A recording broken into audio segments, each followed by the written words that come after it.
नमस्कार दोस्तों, स्वागत है फिर से नए वीडियो में। आज हम आप सभी के लिए लेकर के आ चुके हैं एक नई भर्ती।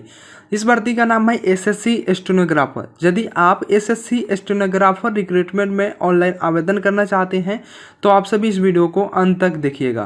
तो यदि आप इंटरेस्टेड है और आप यह जानना चाहते हैं कि एसएससी स्टेनोग्राफर भर्ती के लिए हम सभी आवेदन कैसे करेंगे, फॉर्म कैसे अप्लाई करेंगे, फोटोज हमें कैसे अपलोड करने हैं, तो इन सभी जानकारी के लिए आप सभी इस वीडियो को पूरा जरूर देखिए। चलिए वीडियो शुरू करते हैं। फर्स्ट ऑफ ऑल, वीडियो के नीचे डिस्क्रिप्शन बॉक्स में मैंने इस वेबसाइट का लिंक दिया है जिसका नाम है indiajobresult.in। आप इसे ओपन करेंगे। अब यहाँ पे जैसे ही आप आ जाएंगे तो लेटेस्ट जॉब वाला सेक्शन आपको दिखाई देगा। तो यहाँ पे 3 नंबर में आपको दिखाई दे रहा होगा SSC stenographer recruitment apply online. तो बिल्कुल आपको इसी पर क्लिक करना है। उसके ऊपर भी काफ़ी सारे जॉब्स आपको दिखाई देंगे जो नए नए भर्ती आती है, उसे हम लोग यहाँ पे अपडेट करते हैं। एंड यहाँ पे जैसे ही आप उसे ओपन करेंगे तो इस प्रकार से एक नए पेज में आप आ जाएंगे। तो यहाँ पे आने के बाद में पेज को थोड़ा सा नीचे स्क्रॉल कीजिएगा। इस भर्ती से संबंधित यदि अधिक जानकारी आप प्राप्त करना चाहते हैं तो आप इस पोस्ट को रीड कर सकते हैं। यहाँ पे पूरी जानकारी दी गई है। एप्लीकेशन की जो लास्ट डेट है वह भी मैं आपको इस वीडियो में बता दूंगा कि आपको कब तक इसका लास्ट डेट है। अभी उम्मीदवार आवेदन जो करने वाले हैं उन्हें जो 12th पास वे लोग होने चाहिए और उनके पास में स्किल भी होना चाहिए। 12th पास कैंडिडेट है वो इसके लिए आवेदन कर सकते हैं। जिनका एज 18 वर्ष हो चुका है या 18 से अधिक है, 27 से नीचे है। यदि वे ग्रेड सी के लिए आवेदन करना चाहते हैं तो 30 वर्ष उनकी अधिकतम आयु सीमा रखी गई है। एप्लीकेशन फी उन लोगों के लिए रखा गया है जो जनरल ओबीसी ईडब्ल्यूएस कैंडिडेट है, उन लोगों को 100 रुपये पेमेंट करना होगा। वहीं SC ST उम्मीदवार को 0 रुपये व ऑल कैटेगरी फीमेल की महिलाएं को 0 रुपये पेमेंट करना होगा। पेमेंट आपको online debit card, net banking आदि से आप पेमेंट कर सकते हैं। सिलेक्शन प्रोसेस आपको सबसे पहले Tier 1 एग्जाम देना होगा जो CBT कंप्यूटर बेस्ड टेस्ट होगा। उसके बाद में आपको स्किल टेस्ट देना होगा। यहाँ पे आपको कौन कौन से विषय से क्वेश्चंस आएंगे, नेगेटिव मार्किंग्स क्या होंगी, आपका एग्जाम का टाइमिंग क्या होगा, कौन से विषय से कितने क्वेश्चंस आएंगे, वह जानकारी यहाँ पे दिया गया है। आप चाहो तो स्क्रीनशॉट ले सकते हैं या वेबसाइट पे विजिट कर सकते हैं। स्किल टेस्ट में आपको कहाँ कहाँ से सवाल पूछे जाएंगे, कितने मार्क्स का होगा, वह जानकारी यहाँ पे दी गई है। अब हम लोग टाइम बकवास न करते हुए आगे बढ़ेंगे और सीखते हैं कि किस प्रकार से आवेदन करना है। अब यहाँ पे आपको मिल जाएगा एक लिंक्स, इंपॉर्टेंट लिंक्स। अब इसके नीचे में आपको मिलेगा यहाँ पे क्लिक हियर फॉर रजिस्ट्रेशन। बिल्कुल आपको सबसे पहले रजिस्ट्रेशन करना होगा। तो इसके लिए आपने क्लिक हियर पर क्लिक किया। अगर आपने पहले से भी किसी भी एसएससी डिपार्टमेंट में आपने किसी भी रिक्रूटमेंट के लिए आवेदन किया होगा तो डायरेक्ट आप अप्लाई ऑनलाइन के सामने जो क्लिक हियर का लिंक है आप यहाँ पे क्लिक करेंगे। लेकिन जो न्यू कैंडिडेट होंगे उनको मैं बता देता हूँ कि आपको क्या करना होगा। तो सबसे पहले आपको रजिस्ट्रेशन करना होगा। तो आपने जैसे ही उस पर क्लिक किया होगा तो इस प्रकार से एक पेज आपके स्क्रीन पर आ जाएगा। अब यहाँ पे आपसे पूछता है कि डू यू हैव आधार। तो आपको यहाँ पे नो नहीं बल्कि यस करना है। यदि आपके पास में आधार कार्ड नंबर मौजूद है तो आप यस करेंगे वरना नो करेंगे। यदि आप नो करते हैं तो यहाँ पे किसी अदर डॉक्यूमेंट्स आपको देने होंगे। जैसे मैंने यहाँ पे यस किया है तो हम यहाँ पे अपने आधार नंबर डालेंगे जो कैंडिडेट के लिए अप्लाई कर रहे हैं। फिर से वही आधार नंबर इस बॉक्स में फिल करेंगे वेरीफाई करने के लिए। आइडेंटिटी कार्ड यहाँ पे आपका ये नहीं शो करेगा। यदि आप यहाँ पे नो करेंगे तो ये वाली सेक्शन आपका खत्म हो जाएगा और यहाँ पे सिलेक्ट जो आईडी कार्ड है यहाँ पे ये वाली शो होने लगेगा।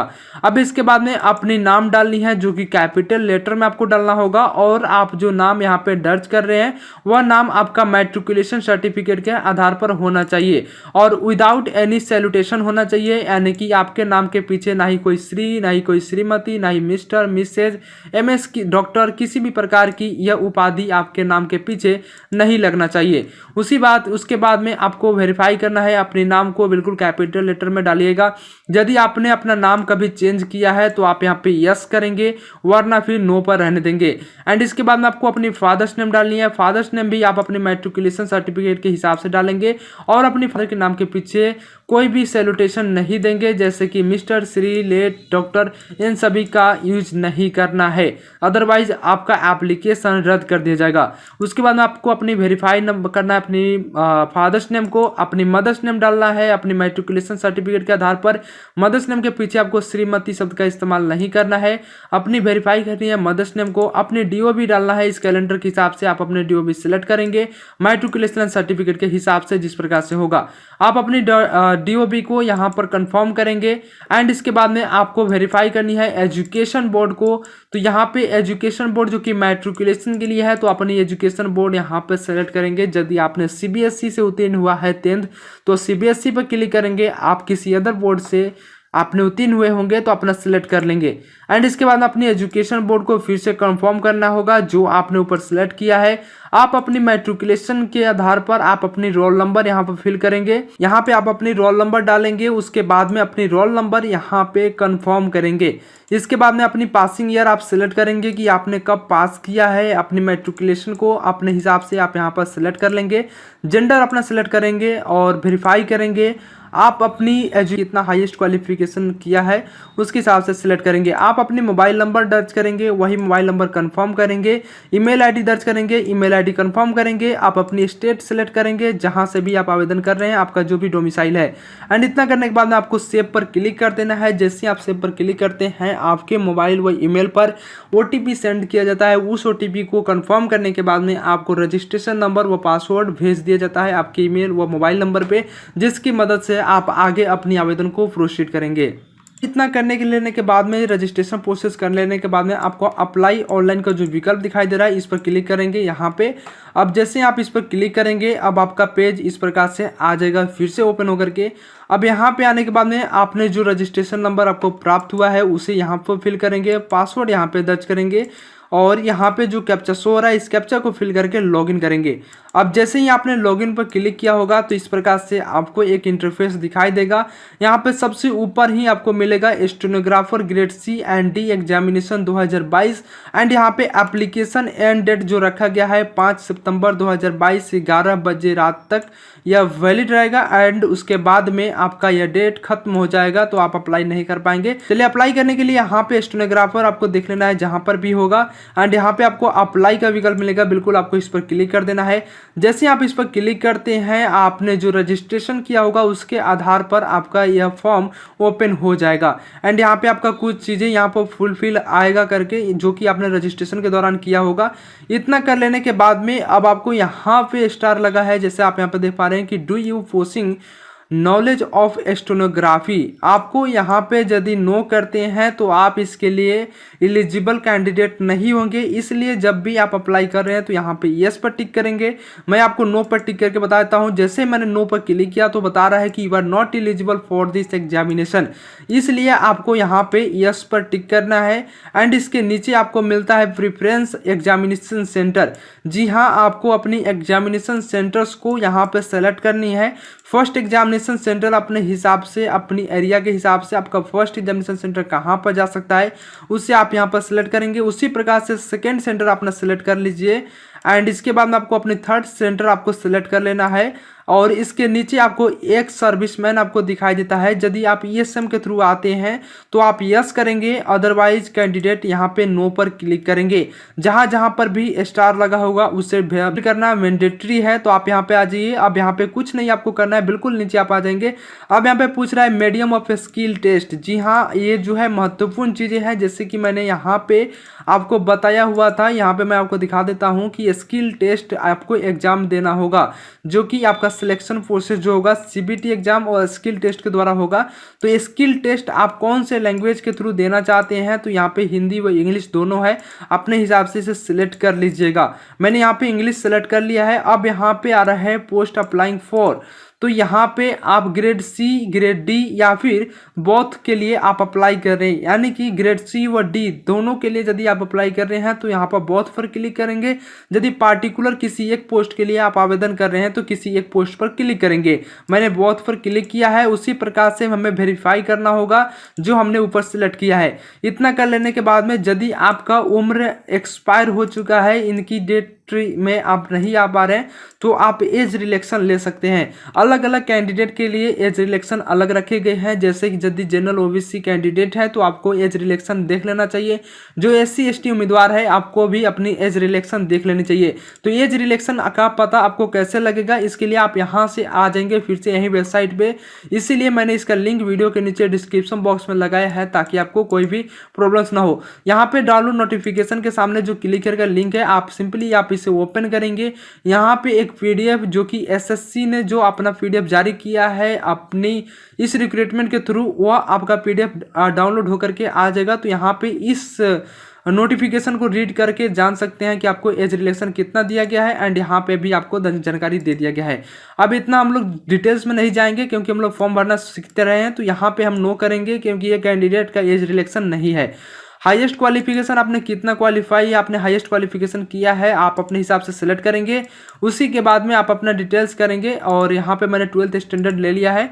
स्टेटस आप यहाँ पर पास्ट है या पेयरिंग है, तो पास्ट मैंने क्लिक किया। पासिंग ईयर आपका क्या रहता है आप अपने हिसाब से यहाँ से सिलेक्ट कर लीजिएगा एंड अपना स्टेट सेलेक्ट कीजिए, जिस स्टेट से आप आपका स्टेट यानी यूनिवर्सिटी या फिर बोर्ड आपका जो आ रहा है उस स्टेट का आपको यहाँ पे चयन कर लेना है। आप अपनी बोर्ड या फिर यूनिवर्सिटी का नाम यहाँ पे दर्ज करेंगे। मैंने Bihar school examination board select किया है एंड इसके बाद आपको अपनी रोल नंबर फिल करनी है, अपनी परसेंटेज यहाँ पे डालेंगे कि आपका होता वो डालेंगे। यदि आप सीबीएसई बोर्ड से होंगे तो आप अपने यहाँ पर सीजीपीए डालेंगे। उसके हिसाब से अब यहाँ पे आपको नीचे आना। अब यहाँ पे आने के बाद में आपको यहाँ पर फोटोग्राफ एंड सिग्नेचर आपको अपलोड करना होगा। फोटो की साइज की जो रिक्वायरमेंट रखी गई है वो 20 KB से 50 KB के बीच में होनी चाहिए, ना ही 20 KB से कम और ना ही 50 KB से ज़्यादा। और 20 मई 2022 के बाद का आपका फ़ोटो होना चाहिए।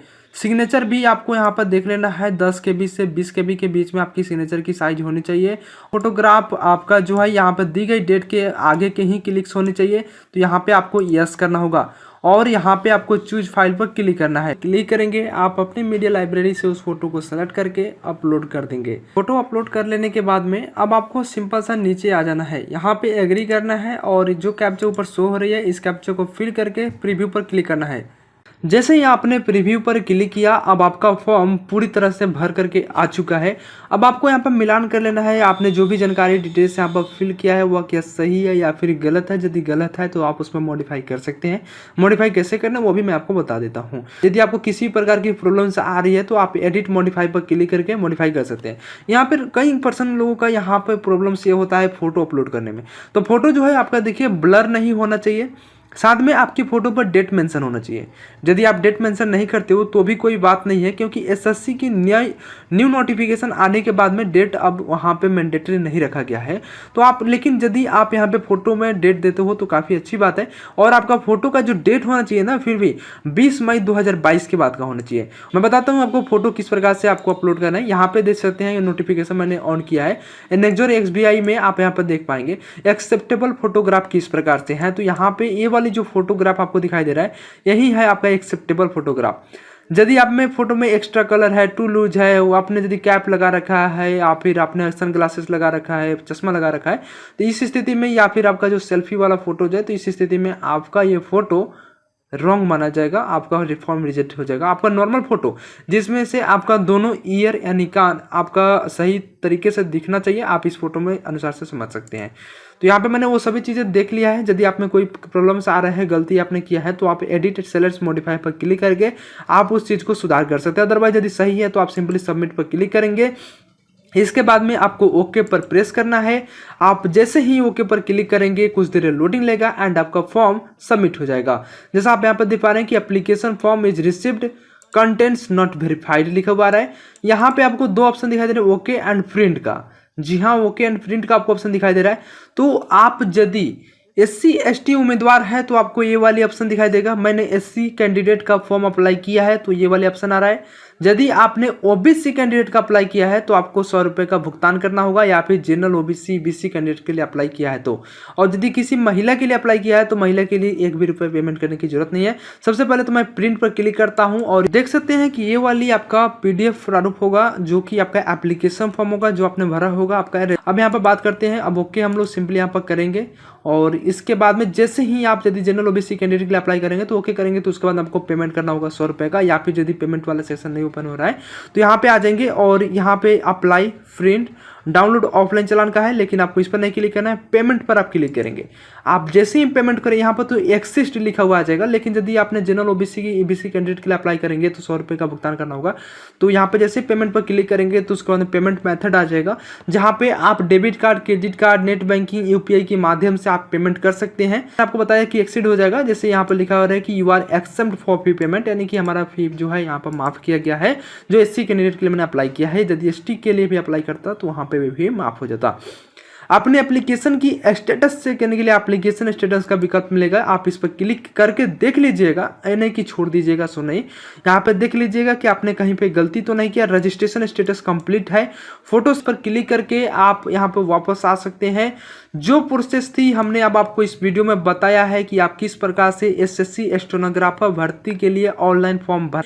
इस फॉर्म भरने की अंतिम तिथि भी मैंने इस वीडियो में आपको बताया है, 5 सितंबर 2022 तक है। उम्मीद करूंगा ये वीडियो आपको पसंद आया होगा, तो वीडियो को लाइक कीजिए एंड चैनल पर नए हैं और इस प्रकार की वीडियो देखना चाहते हैं तो चैनल को भी सब्सक्राइब कर लीजिए। मिलते हैं इस इंटरेस्टिंग के साथ एक नेक्स्ट वीडियो में।